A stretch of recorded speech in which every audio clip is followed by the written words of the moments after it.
బాగున్నారా? బాగున్నా. వదిలేదు అసలు వదినా ఏంది బిడ్డ గట్ట చెప్పకుండా పెట్టకుండా గట్ట వచ్చినావు? అంటే చెప్పకుండా చేయకుండా వస్తే రావద్దా? అది కాదు బిడ్డ, ఎప్పుడు వచ్చినా కానీ ఫోన్ చేసి వస్తావు కదా, గట్లా అని అడుగుతున్నా. ఇటు దిక్కు పనుందని వచ్చిన, అందుకని గిడికి వచ్చిన. ఇప్పుడు ఉమ్మంటావా ఏంది? పోతా తీ మరి. ఏడిగోతో బుజ్జి అన్నం తిని పోదురా. ఈరోజు మీ అమ్మకి నీకేమన్నా కొత్తనా? దా తిందురా.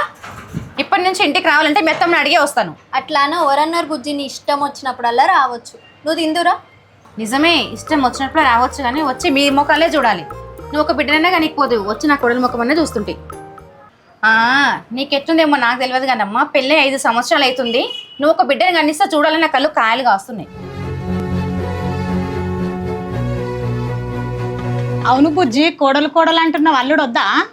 చూడు బిడ్డ, భగవంతుడు దాన్ని ఒడి నింపే టైం వచ్చినప్పుడు ఎట్లయినా ఒడి నింపుతాడు. కానీ నువ్వేదో పని మీద వచ్చినా అన్నావు, ఆ పని అయ్యిందా ఇంతకు? అంటే ఇప్పుడు నేను ఉమ్మంటున్నావా నువ్వు? బుజ్జి కాలు చేతులు కడుక్కోపో, అన్నం తిందురా. ఓ బిడ్డ, మీ వద్దని అన్నం తిన్నకే పిలుస్తుంది కదా, పోయి అన్నం తినిపో.